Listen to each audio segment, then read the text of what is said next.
Hello, my name is Francis Conrad, and I help people to live the life that they love. And today I'm going to be talking about a topic that's really dear to my heart because it applies to me and applies to a whole group of us who we refer to or are referred to as the baby boomers. We're that largest group of the population that were all born soon after World War II. And we're now coming to retirement age. And so what we're experiencing as a group, I think we need to share and understand, because it makes a huge difference in terms of how this next developmental stage that I call older adult, how older adult is going to unfold. And it depends a lot on the input that I have, the input that this whole group of baby boomers, the whole group of baby boomers together, we're going to define this stage.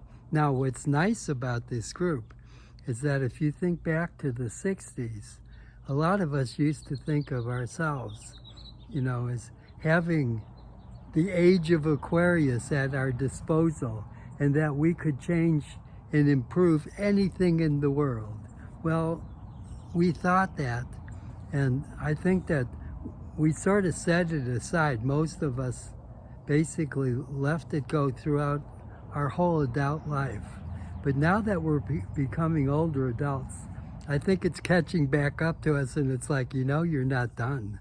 You said you were going to improve and make this a better world for everybody. Well, now's your time, because you're at the stage that applies more than ever before. You're at the stage when you're not only going to get to improve how the world is, but you're going to get to basically create the stage that you're going to live through, that we're calling older adult, because it didn't exist before. You see, a real quick way to look at it, when the country was founded, 1776, people were expected to live until age 45. That didn't give them very much time, other than, to grow up real fast. By age 16 to 18, get married and have your kids so you could raise them while you were still healthy enough. If we jump ahead to 1935, which isn't that long ago, 1935, basically what happened is that Social Security was founded, and it would start to pay benefits to people at around age 62 to 65. Why did they pick that age? And if you look at life expectancy was about 63 to 64 in 1935. So Social Security was meant to be a backup system for people who live beyond life expectancy, people who lived longer than the average. And you can see that that is not the case today. So if you look at 2020 today, what is life expectancy? I think we're up in the 80s. And so it went from 1776, 45, 1935, 62, 63, and currently 2020, living to be in the 80s and beyond. So what does that mean? That means that there was no older adult developmental stage for our parents. The expectancy was that life would go up. When they retired from work, basically they had a couple of years, maybe age 62, 65, and then life was expected to go downhill. So here they are at age 65, and then the downhill starts. Well, what do you do today if you're at 65, you're retiring, and instead of a downhill, with medicine, with the way we feel, our health, we're in good shape across the board. And instead of going down, where do we go? Well, obviously we have energy and we don't feel like our life is coming to an end, but we have a huge decision to make. It's up to us to decide what is this new stage going to look like and how long does it go. Now, I think that it probably is going to go much longer than we expected. And what I mean by that is because of the developments of medicine and just all the improvements in the way we live, I think that we're at the stage when we're expanding and extending life, and life is getting healthier and healthier for longer periods. So when we get to 65, what we're being told is 80 is probably too short. 100 might be too short. Some people are claiming you should be thinking about living to 110, and then others say we are designed that we can at least live to 120. Well, what does that mean? It means that if we're going to retire at age 62 and go all the way to 120, what are we going to do with all that time? And that's why a lot of people are really confused if they want to live that long. Even if they know the quality of their life could be, just really amazing and they could be healthy. The issue is not our health. For most of us, the issue is what are we going to do? Well, the first thing is that we have to stop thinking about this stage in negative terms. Because obviously, if we're going to live into that future, then it really is up to us to start to think of it in a healthier way. Our parents basically saw that as the beginning of the downhill slope. If we think that our life is coming to an end and the downhill slope is hitting, and yet it goes on and on and on, we're in trouble. So I'm reaching out to people who are baby boomers, and I'm saying, yes, we did believe that this was the age of Aquarius, and we thought, we can make this a better world.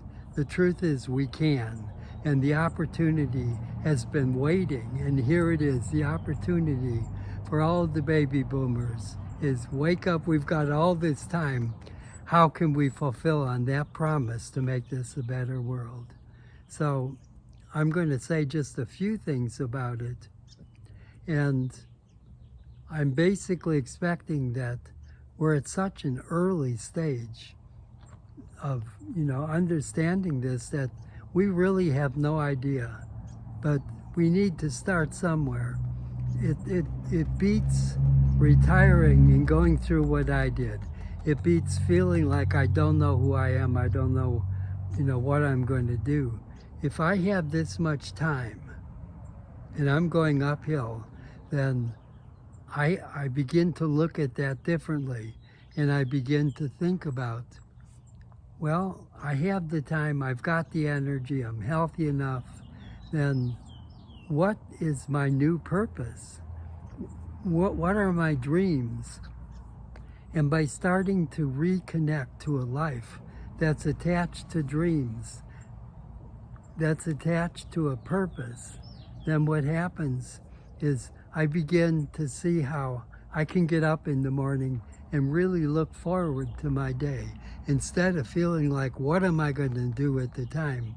It becomes more and more obvious that I have this time to fulfill a purpose that's bigger than me sometimes. I have this time to live my dreams, and I'm not alone.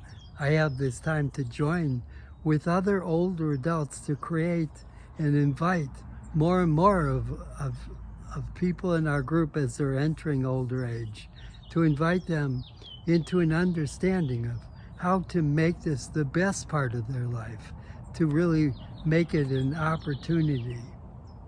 If we look at our parents and our culture and where we come from, you understand the issue. And you understand why it is that feels like when we retire, and I don't like that word, but I'm using it because it's something we're familiar with. But when we retire, it's almost like it becomes a weight, and it's weighing us down. And the further down we go, the more we give up our dreams, we give up our hopes. So the two go together. I've got to find something that's bigger than me, something that really attracts me, something I can be passionate about. And that's what makes for a really, really exciting, amazing older adulthood. Without that, I'm just filling my time. I'm sitting around and not knowing what to do. And all those things that I thought were going to fulfill me, they're only good for so long. Once I have my purpose back in line, my passion back in line, I've got my dreams to fulfill, I'm doing what I love, then playing golf and going on trips and all those things has a very different meaning than it does when it's just a time filler. So what's the solution?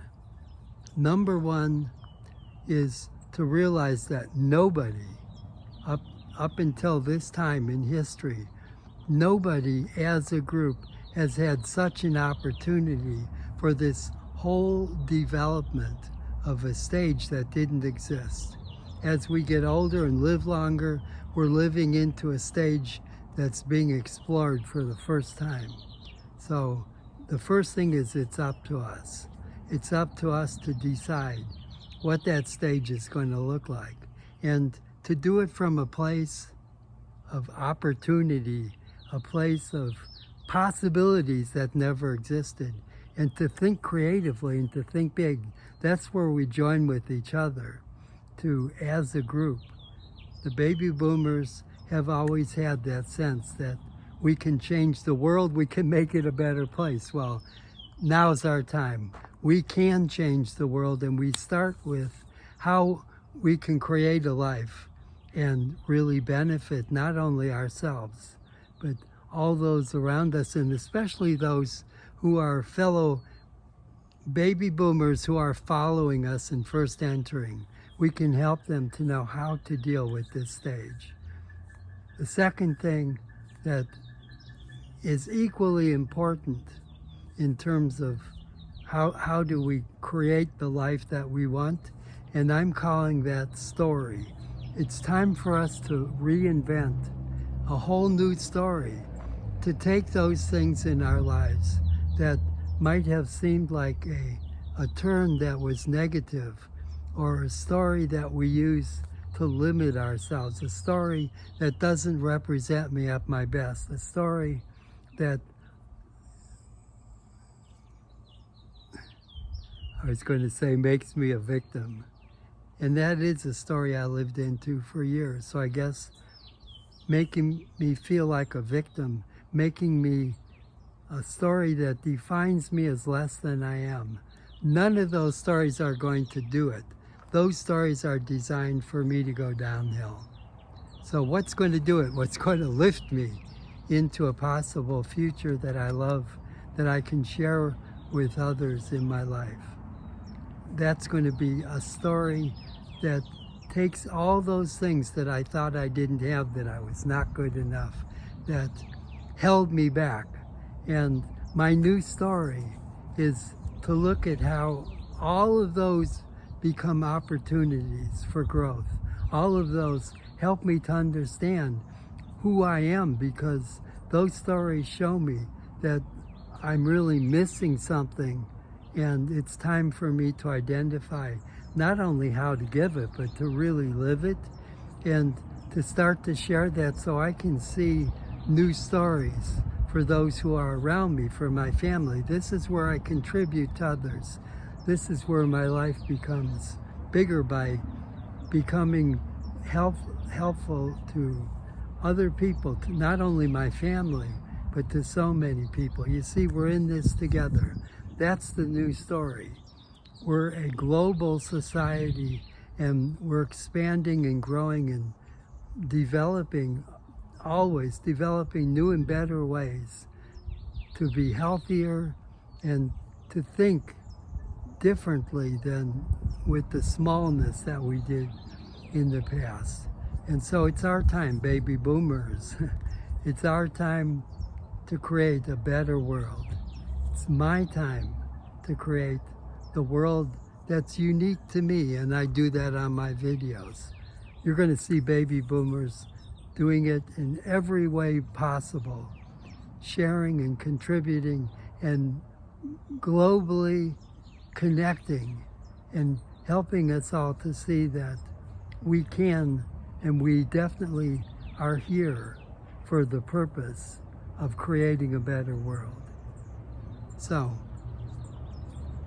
what I'd like to do is remind us that we're here to live a better life, to live the life that we love. That applies to everybody, and maybe most of all, it applies to baby boomers, people like myself, who are at that beginning stage of creating a place where we give more and more to others. We lift ourselves out of limitations. We tell new stories. So thank you for listening. I'm definitely one of the baby boomers that I am speaking about. And that means that I commit. And I ask others around me to commit to making this whole extension of life really worth it, not just for us, but for everybody. So thank you. And I would like you definitely to leave comments and to press like on the bottom. And that gives me a chance to feel like I'm connecting to a growing community, because I know we're out there, and I know there's so many people who may not be baby boomers, but who can relate to this, because in their own ways they're going through transitions, like a loss of children in the home, or a change in relationship, or a loss of career, a move. So we're not alone, and whoever you are, know that we're all here, and especially those of us who are older. We're here to contribute, and rather than be a drain, we're here to actually be a resource that we definitely can make this a better world. Thank you.